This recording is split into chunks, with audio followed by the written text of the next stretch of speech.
السلام علیکم ورحمۃ اللہ تعالی وبرکاتہ۔ ناظرین اکرام، پیارے دوستو، عزیز بچوں، بزرگوں، امید کرتا ہوں کہ آپ حضرات خیریت کے ساتھ ہوں گے اور رب کائنات کی بارگاہ میں، اس پروردگار عالم کی بارگاہ میں دعا کرتا ہوں کہ اللہ تعالیٰ آپ کو ہمیشہ خوش رکھے، بہتر رکھے، تمام بیماریوں سے محفوظ رکھے۔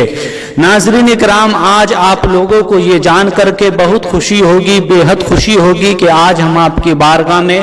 ایک قرآن پاک کی ایک ایسی سورہ، ایک دعا، ایک ایسا وظیفہ، ایک ایسا عمل لے کر کے حاضر ہوئے ہیں کہ جس کو آپ کریں گے یا سنیں گے تو انشاءاللہ تعالی آپ کا بیڑا پار ہو جائے گا۔ ناظرین کرام، یہ دعا ان لوگوں کے لیے خاص ہونے والی ہے جو اپنی زندگی سے بہت زیادہ پریشان ہو چکے ہیں۔ ناظرین کرام، کسی کاروبار کو لے کر کے یا کسی دکانداری کو لے کر کے یا کسی بزنس کو لے کر کے بہت زیادہ پریشان ہو چکے ہیں۔ کاروبار تو کیا ہے لیکن کاروبار نہیں چل رہا ہے، دکانداری تو کی ہے لیکن دکانداری نہیں چل رہی ہے، گھروں میں لڑائی جھگڑے بندش کرا دی ہے، کسی دشمن نے آپ کے کاروبار پر یا دکان پر یا گھر پر مکان پر بندش کرا دی ہے، جادو ٹونا کرا دیا ہے کہ جس کی وجہ سے آپ کے گھروں میں لڑائی جھگڑے رہتے ہیں، انتشار رہتا ہے۔ رفیقان ملت اسلامیہ، تو آپ کو بالکل بھی ٹینشن لینے کی کوئی ضرورت نہیں ہے، چونکہ آج ہم آپ کی بارگاہ میں اسی تعلق سے دعا لے کر کے حاضر ہوئے ہیں۔ انشاءاللہ تعالی آپ اس عمل کو کریں گے تو آپ کی یہ تمام پریشانیاں ختم ہو جائیں گی۔ ناظرین کرام، اس دعا کی خاصیت میں آپ کو کیا بتاؤں، اس دعا کی تعریف میں آپ سے کیا کروں۔ جب آپ اس دعا کو سنیں گے، آپ کو پڑھنا نہیں ہے، صرف سننا ہے۔ جب آپ اس دعا کو سنیں گے تو انشاءاللہ تعالی آپ کو اس دعا کی طاقت کا آپ کو اندازہ ہو جائے گا کہ ہم واقعی اس دعا سے فائدہ اٹھایا ہے۔ ناظرین کرام، کرنا کیا ہے، اگر کوئی بیمار ہے تو یہ دعا اس بیمار کو سنا دیجئے، انشاءاللہ تعالی اس کی بیماری ختم ہو جائے گی۔ اگر آپ کسی کاروبار کو لے کر کے، دکانداری کو لے کر کے، کسی بزنس کو لے کر کے پریشان ہے تو اپنے کاروبار میں، دکان میں، مکان میں اس دعا کو ایک مرتبہ بجائیے، انشاءاللہ تعالی آپ کا کاروبار بھی خوب چلے گا اور گھر کی تمام پریشانیاں، بندش، جادو ٹونے سارے ختم ہو جائیں گے۔ ناظرین کرام، چلیے ہم اس دعا کو شروع کرتے ہیں۔ آپ توجہ کے ساتھ دھیان سے دل لگا کر کے اس دعا کو سنیے گا۔ بسم اللہ الرحمن الرحیم۔ خلق الانسان من صلصال كالفخار وخلق الجن من مارج من نار فبأي آلاء ربكما تكذبان رب المشرقين ورب المغربين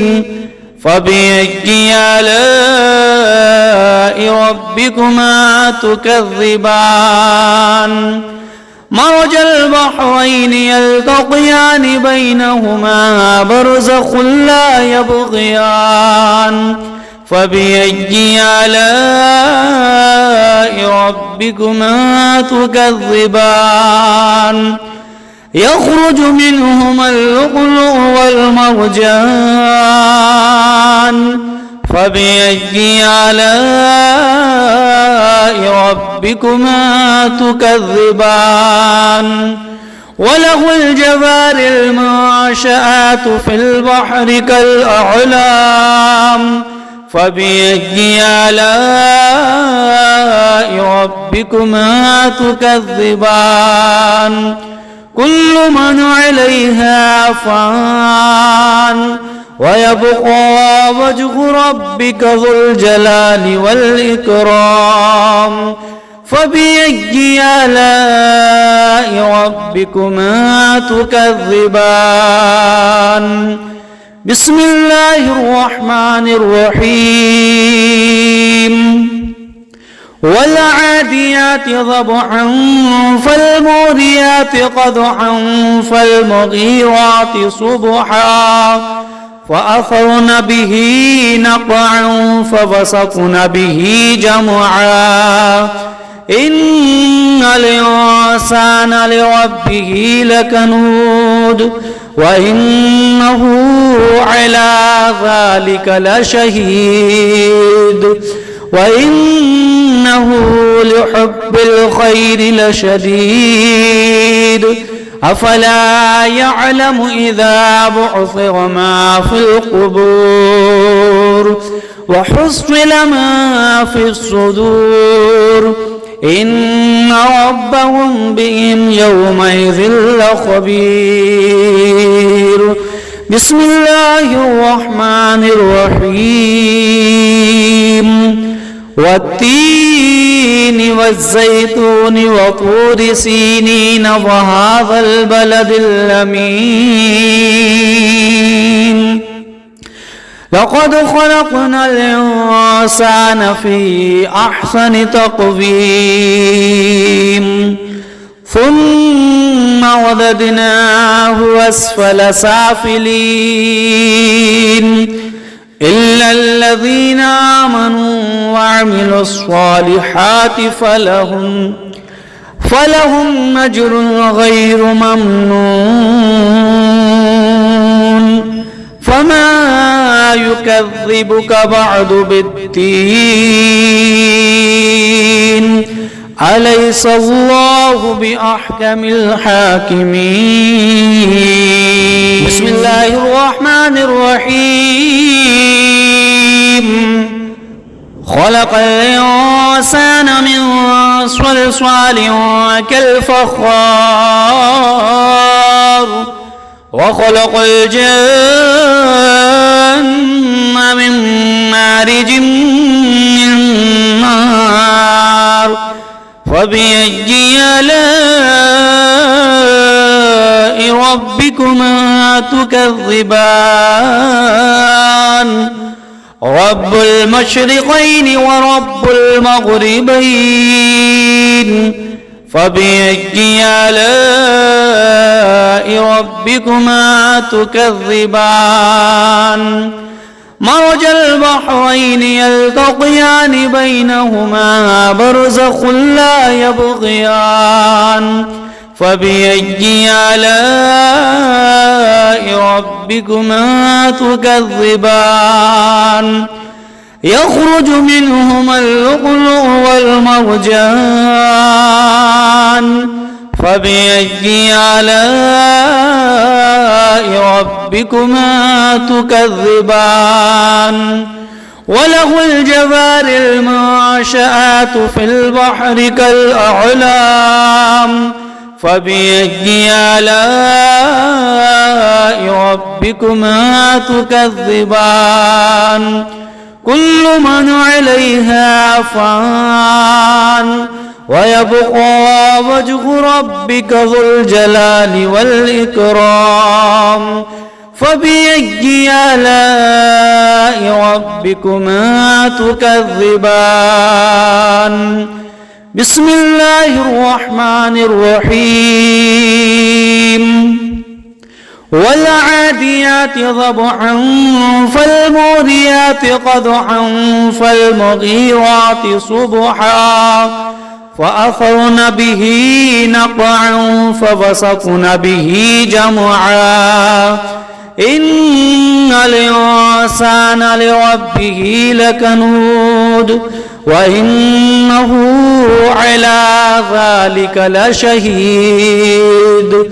وإنه لحب الخير لشديد أفلا يعلم إذا بعثر ما في القبور وحصل ما في الصدور إن ربهم بهم يومئذ لخبير. بسم الله الرحمن الرحيم والتين والزيتون وطور سينين وهذا البلد الأمين لقد خلقنا الإنسان في أحسن تقويم ثم رددناه أسفل سافلين إلا الذين آمنوا وعملوا الصالحات فلهم أجر غير ممنون فما يكذبك بعد بالدين أليس الله بأحكم الحاكمين بسم الله الرحمن الرحيم خلق الإنسان من صلصال كالفخار وخلق الجن من مارج من نار فبأي آلاء ربكما تكذبان رب المشرقين ورب المغربين فبأي آلاء ربكما تكذبان مرج البحرين يلتقيان بينهما برزخ لا يبغيان فبأي آلاء ربكما تكذبان يخرج منهما اللؤلؤ والمرجان فبأي آلاء ربكما تكذبان وله الجوار المنشآت في البحر كالأعلام فبأي آلاء ربكما تكذبان كل من عليها فان ويبقى وجه ربك ذو الجلال والإكرام فبأي آلاء ربكما تكذبان بسم الله الرحمن الرحيم والعاديات ضبحا فالموريات قدحا فالمغيرات صبحا فأثرن به نقعا فوسطن به جمعا إن الإنسان لربه لكنود وإنه على ذلك لشهيد وإنه لحب الخير لشديد أفلا يعلم إذا بعثر ما في القبور وحصل ما في الصدور إن ربهم بهم يومئذ لخبير بسم الله الرحمن الرحيم والتين والزيتون وطور سينين وهذا البلد الأمين لقد خلقنا الإنسان في أحسن تقويم ثم رددناه أسفل سافلين إلا الذين آمنوا وعملوا الصالحات فلهم أجر غير ممنون فما يكذبك بعد بالدين أليس الله بأحكم الحاكمين بسم الله الرحمن الرحيم خلق الإنسان من صلصال كالفخار وخلق الجن من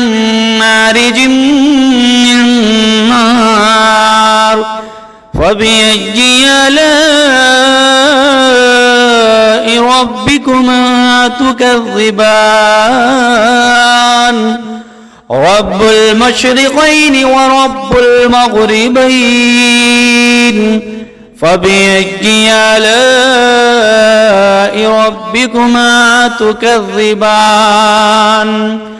مرج البحرين يلتقيان بينهما برزخ لا يبغيان فبأي آلاء ربكما تكذبان يخرج منهما اللؤلؤ والمرجان فبأي آلاء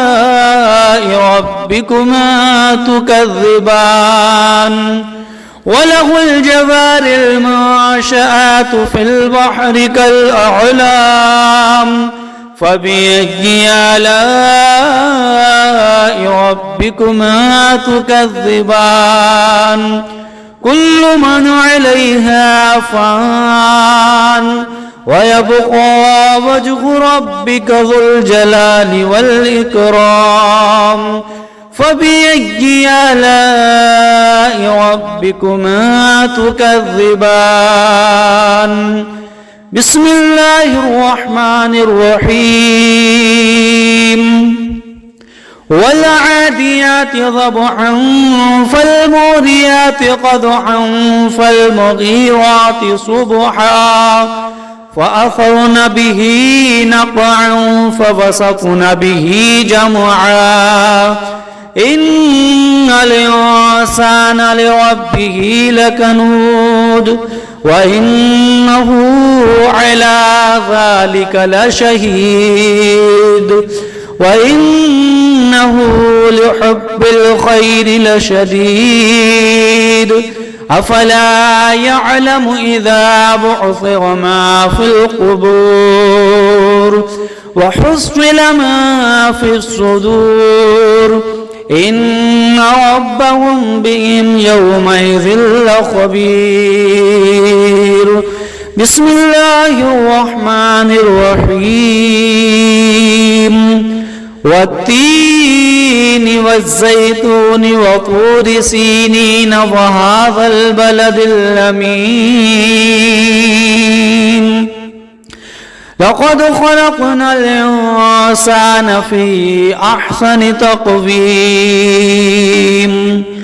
ثم رددناه أسفل سافلين إلا الذين آمنوا وعملوا الصالحات فلهم أجر غير ممنون